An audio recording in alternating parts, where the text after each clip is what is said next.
আসসালামু আলাইকুম। দেশ বিদেশ টিভি থেকে হোসেন বলছি, আমার চ্যানেলে সবাইকে স্বাগত। 5 আগস্ট 2024-এর পর আওয়ামী লীগ হয়ে গেছে আলু। আলু হচ্ছে সব তরকারিতে খাটে, কোনো তরকারি না পেলে আলু দিয়ে দাও।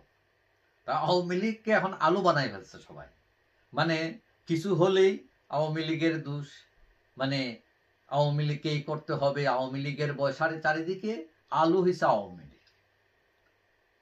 এখন দেখা যায় যে এই সরকার তার দুইটা এজেন্ডা, নির্বাচন এবং সংস্কার। এখন নির্বাচন নিয়ে এটার কোনো টাইম টেবল না থাকার কারণে সরকার একটা টাইম টেবল দিয়েছে, কিন্তু এটা মানতে রাজদ, বিশেষ করে বিএনপি। আর সংস্কার নিয়ে দৌড়াদৌড়ি, কিন্তু তাদের দলের সংস্কার নাই, ব্যক্তির সংস্কার নাই, রাষ্ট্র সংস্কার নিয়ে তারা একদম মাতামাতি। একবার আমি পড়ছিলাম হোমিওপ্যাথিক ওষুধ আছে, তো এখানে যে বর্ণনা দেওয়া থাকে যে আপনার এই রোগ হলে এই ওষুধটা দিবেন, দিয়ে বলবেন 1 সপ্তাহ পরে খেয়ে আবার আসতে। তখন আবার এসে যদি রোগী বলে হ্যাঁ কিছুটা কমছে, তখন হোমিওপ্যাথিক বলে যে পরে তুমি তাকে আর কোনো ওষুধ দেওয়ার দরকার নাই, তুমি ওই যে সুগার থেকে সাদা চিনিটা ওইটার মধ্যে ডিস্টিল ওয়াটার দিবা, স্রেফ পানি, এটার কিছু না, দিয়ে তাকে আবার ডোজ বানিয়ে দিবা, বলবো আরো 1 সপ্তাহ খাওয়ার জন্য, যদি না কমে তাহলে আবার আসার জন্য।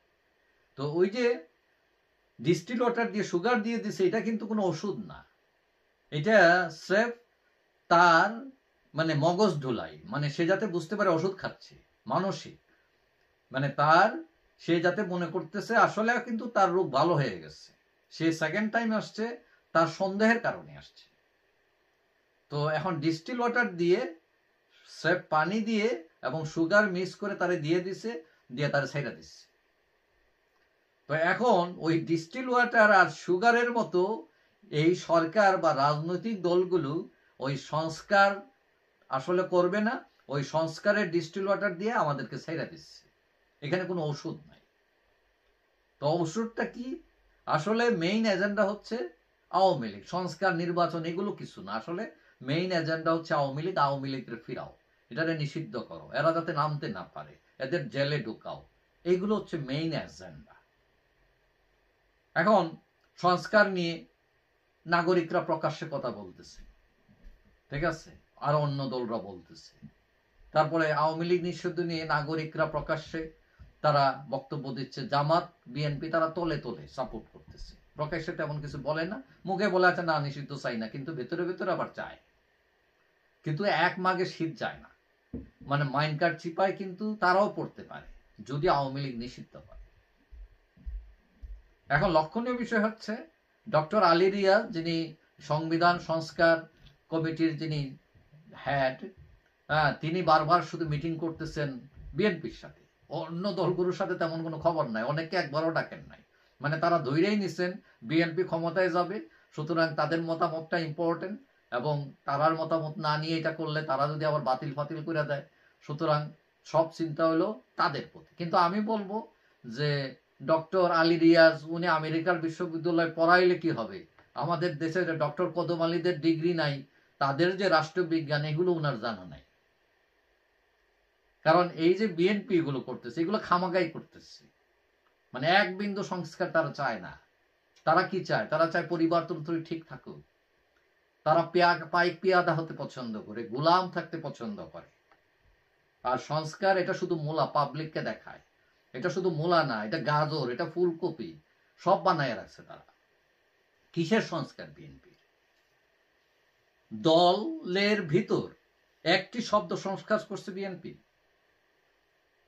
সেটা আওয়ামী লীগও করে নাই, জাতীয় পার্টিও করে নাই। তাদের সব নেতাদের ভাবসাব যে তারা ফুলের মতো পবিত্র, তাদের আচার ব্যবহার, কথার স্টাইল কিন্তু একটুকু বদলায় নাই, এমনকি বিড়ি খাওয়ার স্টাইলও তারা বদলায় নাই, তারা যেরকম আছে সেইভাবেই তারা আছে। আবার এদিকে বলতেছে সংস্কার, রাষ্ট্রের সংস্কার, নিজের সংস্কার নাই, দলের সংস্কার নাই, তারা রাষ্ট্র সংস্কার করে বসবে। বাহ, কি ম্যাজিক, ভেল কি! এখন নাগরিকরা সংস্কার নিয়ে সোচ্চার, এটা তারা ঠিক আছে, কিন্তু এরাও আবার বহুবর্ণিক, তারা শহরের নাগরিক নাকি গ্রামের নাগরিক এটাই বোঝা মুশকিল। এখন 26 বছর বয়সী এই যুবকেরা তারা বিরাট সংবিধান বিশেষজ্ঞ এক একজন, ডক্টর কামালকেও তারা প্রাথমিকের ছাত্র মনে করে, তাদের অবস্থা এরকম। এবং এদের সংস্কারের গল্পের আড়ালে কিন্তু অন্য গল্প আছে। এখন কি গল্প? সবার গল্প কিন্তু একটাই, এটা হলো এজেন্ডার গল্প, আওয়ামী লীগ থামাও। কিন্তু দুঃখজনক হলো সত্য, অপ্রত্যাশিত হলো সত্য তাদের কাছে, যে আওয়ামী লীগকে কখনোই থামানো যাবে না। কেন যাবে না? কারণ সেটা তারাও জানে। কারণ এটা বাংলাদেশের বৃহত্তম দল, ঐতিহ্যবাহী দল, পুরনো দল, মহান স্বাধীনতা যুদ্ধের নেতৃত্বদানকারী দল। এখন আওয়ামী লীগের তো ভুল ভ্রান্তি আছে, সেটা সবাই জানে। এখন ভুল ভ্রান্তি শুধরে আওয়ামী লীগ তো আসতেই পারে এবং আসতে দিতে হবে, এটা কেউ আটকায় রাখতে পারবে না। কারণ বাংলাদেশের এখনো ঘরে ঘরে আওয়ামী লীগ আছে, পাড়ায় পাড়ায় আসছে, অলিতে গলিতে আছে, মহল্লায় মহল্লায় আছে। আপনি কতজনকে ফিরাবেন? এই যে আওয়ামী লীগকে নামতে দেবেন না, তারপরে দেখেন আনাচে কানাচে তারা কিন্তু বিচ্ছিন্নভাবে প্রোগ্রাম করছে। এখন আপনি যারা এখানে আছেন, তারা মনের মাধুরী দিয়ে ফুল তুলতেছেন, তারা ঘাই দিতেছেন, ছবি আঁকতেছেন, এই করবেন সেই করবেন। কিন্তু আপনি একটি নকশিকাঁথা, হ্যাঁ, নকশিকাঁথার মধ্যে খালি ওই আপনার ফুল, হ্যাঁ, নকশা আঁকতে জানলেই হবে না, এখানে তো একটা গ্রাউন্ড লাগবে, কাঁথা লাগবে। এটাই তো হচ্ছে আওয়ামী লীগ।